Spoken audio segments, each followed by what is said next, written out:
लिखो तो कुछ ऐसा लिखो, लिखो तो कुछ ऐसा लिखो कि कलम रोने पर मजबूर हो जाए, हर लफ्ज में वो दर्द पैदा करो कि गजल बनने में मजबूर हो जाए। तो प्यारे दोस्तों, कैसे हैं आप? चलिए आज हम आपको लेकर के चलते हैं सीधा जो है अक्षांश और देशांतर और टाइम जोन के बारे में, पूरा ग्लोब के बारे में आपको बताएंगे। ग्लोब की स्थिति क्या है, क्या काल्पनिक रेखाएं हैं, अक्षा भारत कहाँ पर स्थित है, और उसका अक्षांशीय और देशांतरी विस्तार क्या है। आपको ग्लोब में जो है जितना भी ग्लोब में आप भारत को ढूंढ लेंगे, यह मेरा चैलेंज है। आप एक बार इस वीडियो को पूरा देख लेंगे तो ग्लोब में कहीं भी जो है ग्लोब आप पा जाएंगे, या जो है आप विश्व का मैप पा जाएंगे, उसमें भारत नहीं दर्शाया गया रहा होगा। तो आप जो है अक्षांश रेखा और देशांतर रेखा के सहायता से आप लोग पूरा भारत के मैप तैयार कर देंगे, एग्जैक्ट स्थान पर भारत कहाँ पर है। तो आज इस कला को सीखने के लिए हमारे साथ अंत तक बने रहिए, और मैं आपको आज पूरा दिखा दूंगा कि कैसे जो है हम पूरा भारत का विश्व के मैप में भारत का मैप तलाश कर लेंगे, और क्या घटनाएं घटती हैं, कैसे जो है समय का अंतर जो होता है, समय क्या है, सारी चीजें मैं ये जो अक्षांश और देशांतर काल्पनिक रेखाएं हैं इनके बारे में पूरा अंत तक बताऊंगा। तो आप लोग समय न बर्बाद करते हुए मैं आपको सीधे टॉपिक पर लेकर के चलता हूं। और पहली बात तो मैं एक ग्लोब छोटा सा बना लेता हूं, जैसे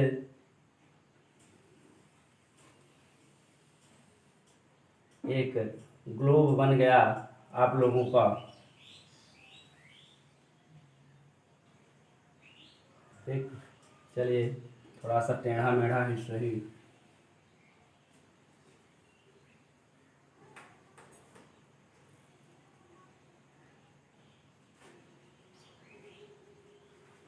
तो आप इसको देख रहे हैं, ये पूरा एक जो है गोलाकार है, वृत्त है। अब इस वृत्त में हम देखेंगे, पहले स्थिति को दर्शाएंगे। पहली बात तो हम बता दे रहे हैं आपको, एक एक छोटे से गोले में ये और एक गोला ये देख रहे हैं, ये इसमें जो भी इस रेखा में देख रहे हैं, ये जो लाइन खींची गई है इस तरह से, इस तरह से जो लाइन खींची जा रही है, ये अक्षांश रेखा है। कैसी रेखा है यह? अक्षांश रेखा है। ये सभी क्या हैं? अक्षांश। ये अक्षांश हैं। और ये जो आप लोग देख रहे हैं,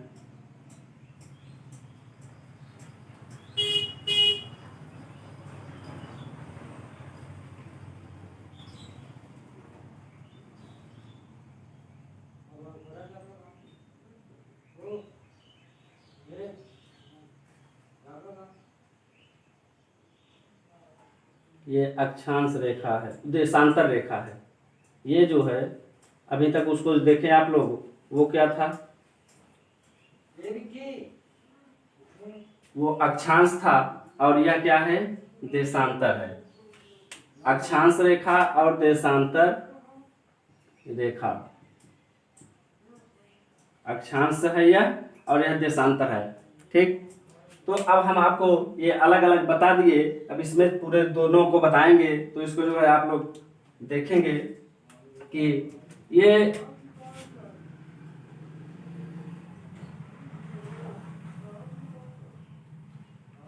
जो देख रहे हैं ये अक्षांश रेखा है।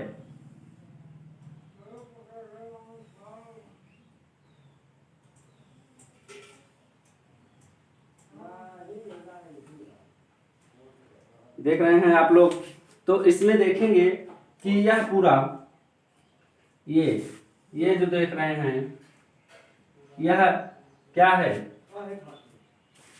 ये देख रहे हैं, ये और ये रेखा देख रहे हैं। इसको आप लोग कुछ समझेंगे, अभी मैं बताने वाला हूं आपको ये सब। ये उसके बाद फिर आप लोग इसके बारे में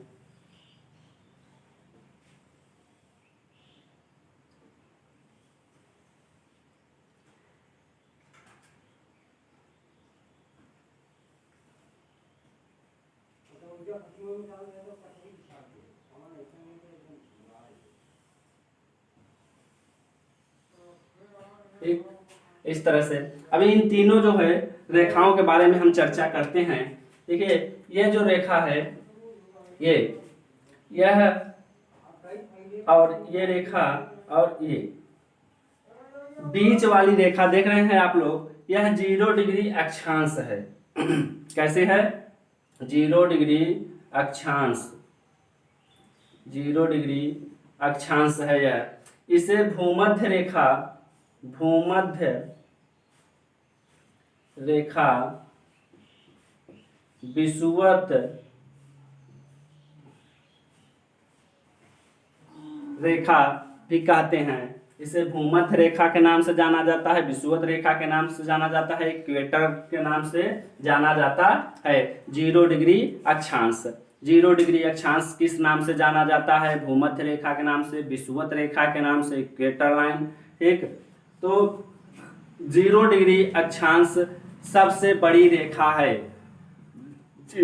0 डिग्री अक्षांश, ठीक, सबसे बड़ी रेखा है।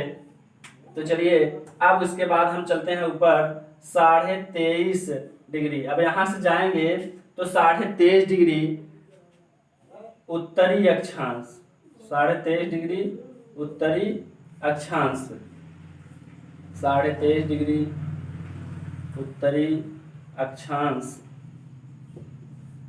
23.5 डिग्री ये उत्तरी अक्षांश है। इसको कर्क रेखा के नाम से जाना जाता है। ये जो यहाँ से ऊपर जो 23.5 डिग्री ऊपरी जो है उत्तरी अक्षांश में स्थित है रेखा, वह किस नाम से जानी जाती है?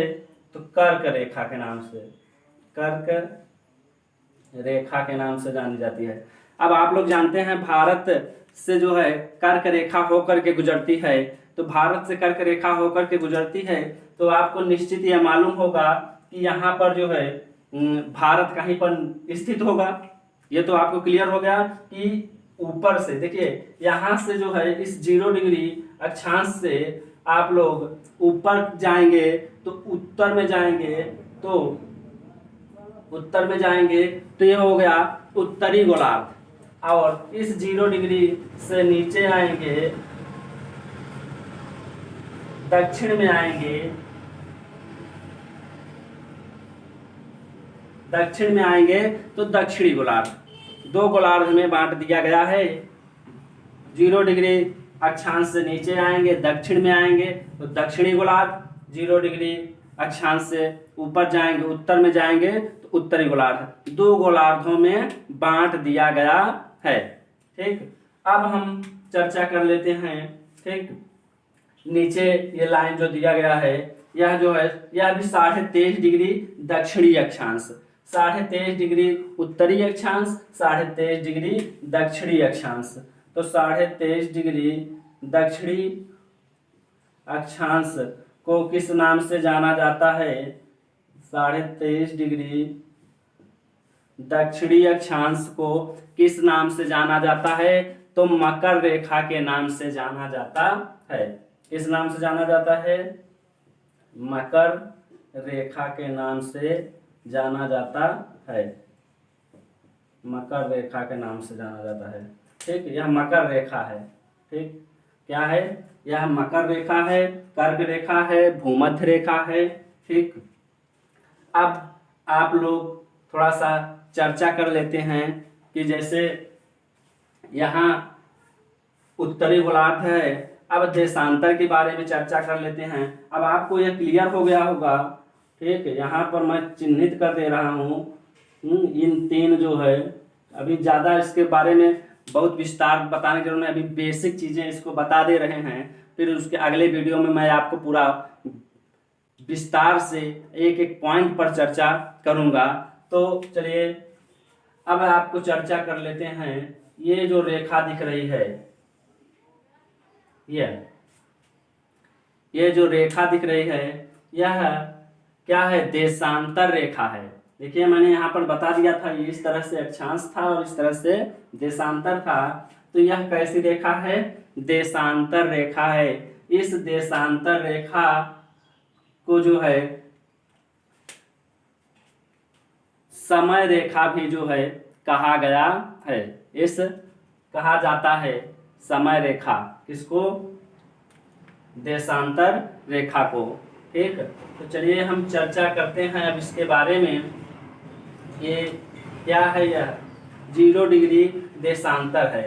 यह 0 डिग्री देशांतर है, इसको हम 0 डिग्री देशांतर मानते हैं। देखिए ये सारी काल्पनिक रेखाएं हैं। जैसे मान लीजिए काल्पनिक रेखाएं किस लिए खींची गई? जैसे मैं यहाँ हूँ, अपने यहाँ पर हूँ, स्थान पर, अपने निवास पर हूँ, तो और आप कहाँ पर हैं, मान लीजिए दूसरे जगह पर कहाँ पर हैं, तो इसको जानने के लिए, सारी स्थिति समझने के लिए हम जो है काल्पनिक रेखाओं से संबंधित बात करते हैं।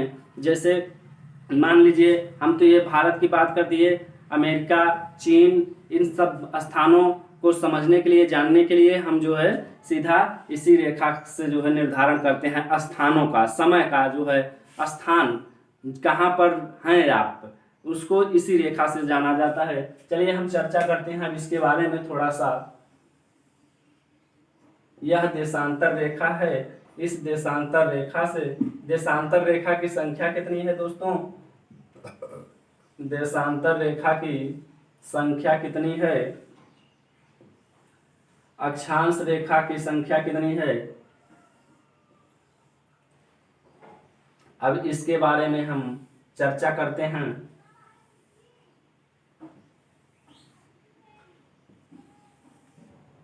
देखिए अक्षांश रेखा है और देशांतर रेखा है। अक्षांश रेखाओं की संख्या, देखिए यहाँ पर जो 0 डिग्री अक्षांश था, देख रहे हैं, ये जो 0 डिग्री अक्षांश है, इस 0 डिग्री अक्षांश से उत्तरी गोलार्ध में, मतलब ऊपर की तरफ उत्तरी गोलार्ध में जो है, ठीक, 0 से लेकर 1 2 3 4 5 6 7 8 लेकर के यहाँ 90, कहाँ? यहाँ 90 डिग्री अक्षांश तक जो है रेखाएं खींची गई हैं। ठीक, जैसे 0 डिग्री अक्षांश से ऊपर जाते रहेंगे, इसका आकार छोटा होता चला जा रहा है अक्षांश रेखाओं की, और यह 90 डिग्री अक्षांश तक आप पहुंचेंगे। उसी तरह से जैसे ही 0 से इधर नीचे दक्षिण की तरफ आएंगे तो 1 2 3 4, मतलब ऊपर उत्तरी अक्षांश और नीचे दक्षिणी अक्षांश, 2 अक्षांशों में बांट दिया गया है। क्या कर दिया गया है? 2 अक्षांशों में बांट दिया गया है। ठीक, 90। तो देखिए यहाँ पर देखेंगे कि 1 शुरू हो रहा है, यहाँ 1 शुरू हो रहा है, 1 से ये जो है 90 तक आएंगे, तो 90 जो है इधर लाइन हो गई, और 0 से फिर जो है शुरू कर रहे हैं, यहाँ 0 के बाद से 1 से शुरू कर रहे हैं, यहाँ 90 तक जाएंगे, तो 90 तक जाने में 90 जो है रेखाएं आप पार किए, तो 90 नीचे और 90 ऊपर, 90 90 कितने हो गए? 90 प्लस 90 प्लस, अभी एक देखिए 0 जो है, इसको आप देखेंगे तो यह भी है। ठीक, तो 0 को जो है रख लेंगे तो कितने हो जाएंगे? +1 भी इसको जोड़ देंगे तो पूरा हो जाएंगे 181 अक्षांश रेखाएं हैं। कितने रेखाएं हैं? 181 अक्षांश रेखा है। कितने हैं? अब 0 डिग्री अक्षांश से ऊपर और नीचे की हमने बात कर लिया। देखिए अभी हमने उत्तरी गोलार्ध और दक्षिणी गोलार्ध के बारे में बात किया। अब हम बात करेंगे पश्चिमी देशांतर और पूर्वी देशांतर। आज आपको सिर्फ बेस बता रहे हैं, आप मत समझिए कि जो है कुछ नहीं बताए, सिर्फ आज आपको बेस बता रहे हैं, आपको ग्लोब समझ में आ जाए, इसके बारे में प्रश्नों को मैं अगले वीडियो में बताऊंगा। ठीक, अब जैसे 0 डिग्री देशांतर है, इस 0 डिग्री देशांतर में हम इधर जब पूर्व की तरफ आते हैं, देखिए यह पूर्व है। ठीक, क्या है? यह पूर्व है, और ये क्या है? पश्चिम है। ये पश्चिम हो गया। तो अब हम ये जो 0 डिग्री यहाँ पर है देशांतर, अब इस 0 डिग्री देशांतर से जब पूर्व की ओर आते हैं, तो हम क्या कर पाते हैं कि यह जो है 0 से इधर शुरू करते हैं। तो अब देखिए जीरो से यहाँ पर ऐसे नहीं होगा कि जीरो से 1 2 3 पूर्व की ओर आएंगे तो ऐसे होगा, और इधर जाएंगे तो 1 2 3 होगा, ऐसे नहीं होगा। यहाँ पर पूरा चक्रीय नियम है पूरा। जैसे एक गेंद है तो गेंद के जो है यहाँ से जो है शुरू किए, इस पॉइंट से शुरू किए, मान लीजिए एक खींच लिए इधर, तो एक के बाद 2 3 4 5 6 7 ऐसे ऐसे लेकर के यह 360 डिग्री, चूंकि कोई भी वृत्त 360 अंश का होता है, 360 डिग्री का होता है, एक एक डिग्री पर एक एक रेखाएं खींची गई हैं। तो इसलिए इस 0 डिग्री देशांतर से लेकर के 359 डिग्री देशांतर तक खींची गई है। तो पूरे इनकी संख्या 360 हो जाएगी। देखते हैं जैसे 0 है 1 2 3 4 5 6 7 8 ऐसे लेकर के 360 डिग्री देशांतर हम पहुंचेंगे, 359 पहुंचेंगे, और प्लस 0 डिग्री देशांतर है तो इनको मिला करके 360 डिग्री देशांतर पूरा होता है। 360 डिग्री देशांतर है, 360 डिग्री देशांतर है पूरा मैप।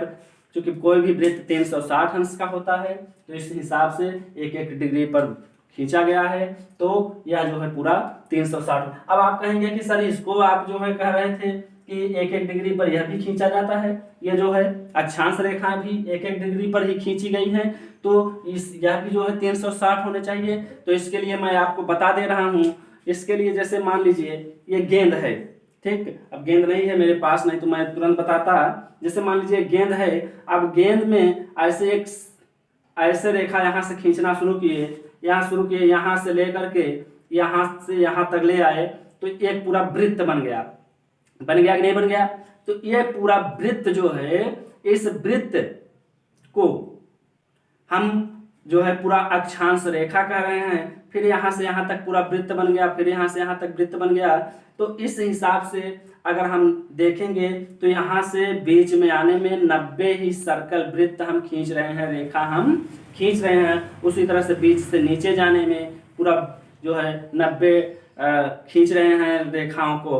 तो इस हिसाब से 90 90 180 और 181 होते हैं। जैसा कि हम आपको बता रहे थे कि यह जो अक्षांश रेखाएं हैं, यह रेखा न होकर के बल्कि एक वृत्त है, पूरा इस तरह से खींचा गया है। आपको दिखाई देता होगा ऐसे गोला है, यही खींचा गया है। ये मान लीजिए कि यह जो है 90 डिग्री उत्तरी अक्षांश है, तो यह गोला है कि नहीं है। इसी तरह से गोले गोले में इसी तरह से इसको बनाया गया है। देखिए सीधे बनाया गया है, वो सीधा है, ठीक। अगर इस तरह से कोई कंफ्यूजन होगा तो आप लोग कमेंट में जरूर बताएंगे, मैं आपको पूरी समझाने की कोशिश करूंगा।